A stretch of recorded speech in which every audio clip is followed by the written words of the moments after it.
जय जगन्नाथ दोस्तों, आज हम जानेंगे एक जगन्नाथ जी के ऐसे भक्त के बारे में, जिनके लिए भगवान जगन्नाथ जी, बलभद्र जी, सुभद्रा जी और महालक्ष्मी जी स्वयं श्री मंदिर से आए गए थे, उनके भोजन के लिए। उनका हाथ का रंधा हुआ भोजन खाने के लिए भगवान मंदिर से चल के आए।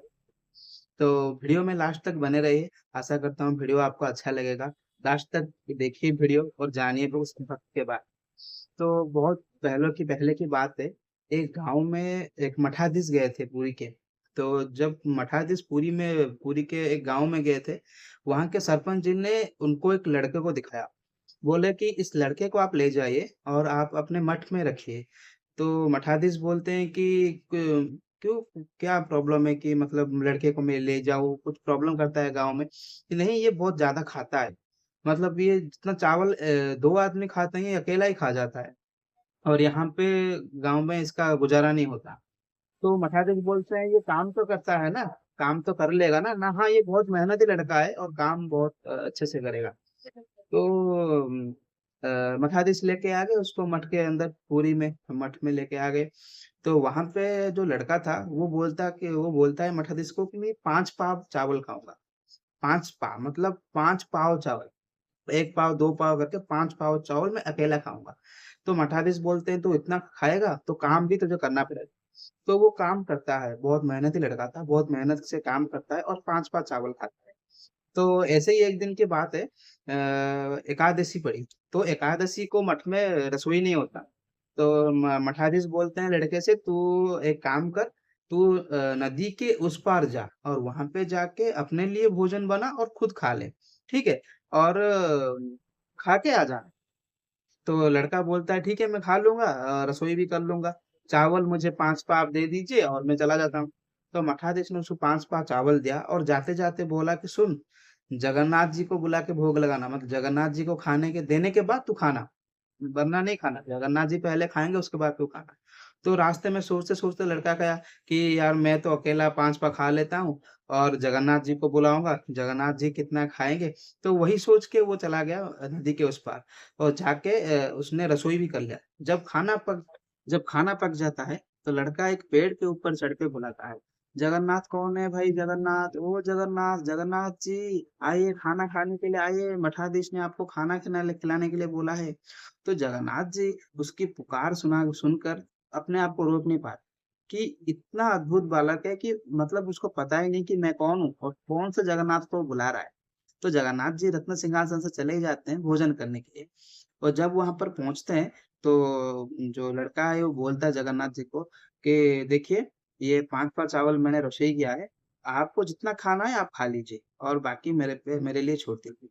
तो भगवान जगन्नाथ जी मतलब खाना खाते हैं। उसके बाद वो चले जाते हैं और जाते जाते वो बोल के जाते हैं, खाना बढ़िया था। तो उसने बोला कि चलो ठीक है, मैं जब भी आऊंगा आपको खिलाऊंगा। फिर भगवान श्री मंदिर वापस चले जाते हैं। तो अगले बार जब अगले महीने की एकादशी आती है, तो फिर से मठाधीश को वो बोलता है कि प्रभु आपने तो जो चावल दिया था 5 पा, वो मुझे होता नहीं है, क्योंकि जो जगन्नाथ है ना वो खा लेते हैं, वो आते हैं वो खा लेते हैं। तो ये बोलते हैं कि जगन्नाथ जी खा लेते हैं। महंत सोचते हैं कि चलो इसको कुछ ज्यादा ही भूख लगती है लगता है, मैं इसे दे देता हूँ। तो इस बार ज्यादा चावल देते हैं। तो इस बार जब वो भोग लगाता है, जो भोजन बन जाता है, तो पेड़ के ऊपर चढ़ के फिर से बुलाता है, कौन है? जगन्नाथ जी, जगन्नाथ जी आइए, जगन्नाथ जी भोजन करने के लिए। जब इस बार भगवान जगन्नाथ जी रत्न सिंहासन से आते गए, तो इस बार भगवान बलदाव उन्हें देख लेते हैं और बलदाव पूछते हैं कहाँ चल दिए अकेले? अब इस बार मुझे भी लेके साथ चलना पड़ेगा, नहीं तो मैं, तू क्या कहाँ जा रहा है कि भक्त बुला रहा है तू चला जा रहा है, मुझे नहीं बुला रहा? तो चले चले भैया, अगर आपने बोल ही दिया है जाने के लिए तो चलिए। तो चलते हैं। तो बलभद्र जी और जगन्नाथ जी दोनों मिलकर चलते हैं उस लड़के के पास। तो लड़का देख रहा है पेड़ से कि दो बड़े बड़े मतलब आदमी आ रहे हैं। अब ये खाएंगे मैं खाऊंगा, तो ये तो बचेगा नहीं चावल, मेरे लिए क्या बचाऊंगा, मैं क्या खाऊंगा? चलो कोई बात नहीं, दोनों को खिला ही देता हूँ। तो जब दोनों भाई आके बैठ गए तो इन्होंने बोला कि आप खाइए उसके बाद मैं खाऊंगा। तो दोनों भाइयों ने आराम से खाया और उसके बाद लड़के ने खाया। फिर लड़का मठ में गया और आराम से सो गया। पर वो रात भर यही सोचता रहा कि मैंने एक को बुलाया तो 2 आ गए, अगली बार 3 तो नहीं आ जाएँगे? तो ऐसे ही सोचता रहा। तो अगली बार जब हुआ एकादशी, जब एकादशी हुआ तो माता सुभद्रा भी पूछने लगी कि आप दोनों भाई कहाँ जा रहे हो? और इस बार तो मैं भी चलूँगी। तो फिर माता सुभद्रा के साथ जब जगन्नाथ जी, बलभद्र जी आए, तो पेड़ से फिर से लड़का बुला रहा था और देख के सोचने लगा कि अरे! इस बार तो तीनों आ गए, इस बार बहन को भी साथ लेके आए हैं। चलो ठीक है। और इस बार भी वो ज़्यादा चावल लेके आया था मठाधीश से, पर मठाधीश को शक होने लगा था कि ये ज़्यादा चावल खाता है या फिर बेच देता है, कहीं बेच के कुछ क नशा-वशा तो नहीं करता? तो इसीलिए मठाधीश का मतलब संदेह बढ़ गया था। और इस बार भी तो तीनों भाई-बहन ने भोजन किया और उसके बाद लड़के ने भोजन किया और भोजन करने के बाद वो मठ में आया। तो मठाधीश ने बोला कि आजकल तो वो ज़्यादा नहीं खाता। तो वो बोलते हैं कि देखिए भगवान, पहले तो एक जगन्नाथ जी आते थे, उसके बाद उनके भैया आने लगे, अब उनकी बहन भी आने लगी है और पता नहीं अगली बार और कोई आ जाए। तो मठाधीश ने भी बोल दिया कि हाँ, अगली बार तो उनकी पत्नी भी आ जाएँगी, महालक्ष्मी भी आ जाएँगी। तो उसने बोला क्या पता आ भी जाएँगी। फिर अगली बार जब एकादशी हुआ, तो एकादशी के दिन वो ज़्यादा चावल लेके गया और वो बोला इस बार ना 4 लोगों का चा 5 लोगों का चावल दीजिए, क्योंकि 4 वो आएँगे और 1 में 5 तो ज़्यादा दीजिए। तो मठाधीश ने ज़्यादा चावल दिया और मठाधीश ने ये सोचा कि मैं छुप के जाऊँगा और देखूँगा ये करता क्या है चावल का।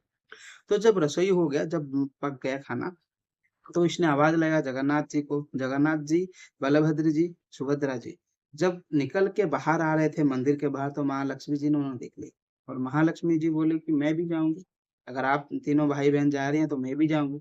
तो उनके पीछे-पीछे महालक्ष्मी भी चलते हुए आई। तो ये देख रहा है कि हाँ, इस बार तो चारों ही आ गए, अब उनकी पत्नी को भी लेके आ गए। चलो ठीक है, खाना खिलाते हैं। जब मठाधीश ये सब छुप के देख रहे थे, तो उन्होंने देखा भगवान स्वयं विष्णु, भगवान जगन्नाथ जी, माँ सुभद्रा, भगवान बलभद्र और माता लक्ष्मी उनके उनका उसके हाथ का रंधा हुआ चावल खा रहे हैं। और खा के जैसे ही मठाधीश उन तक पहुँचता है, भगवान फिर अंतर्ध्यान हो जाते हैं और मठाधीश जाके उस लड़के के पैर पकड़ लेता है और बोलता है, "तू कितना भाग्यवान है, तू कितना भाग्यशाली है कि तू भगवान जगन्नाथ जी को बुला के खाने के लिए बुला रहा था। हम इतने तपस्या करके भी भगवान जगन्नाथ जी का आज तक दर्शन ही नहीं हुआ और तू एक साधारण सा लड़का जिसने भगवान जगन्नाथ जी को बुलाया और उनका पूरा परिवार आ गया खाने के लिए। तू महान है रे, तू महान है। तो दोस्तों, आज भी पुरी में पंचपा मठ है और वहाँ पे भगवान जगन्नाथ जी को 5 पा चावल ही लगता है वो, ज़्यादा या कम नहीं लगता, 5 पा चावल लगता है। अगर आप कभी पुरी आते हैं तो पंचपा मठ जाइए, वहाँ पर देखिए और ऐसा ही कुछ वीडियो जानने के लिए दोस्तों मेरे चैनल को सब्सक्राइब करें, लाइक करिए, शेयर करिए। आगे मैं इस तरह से वीडियो बनाता रहूँगा। तो जय जगन्नाथ।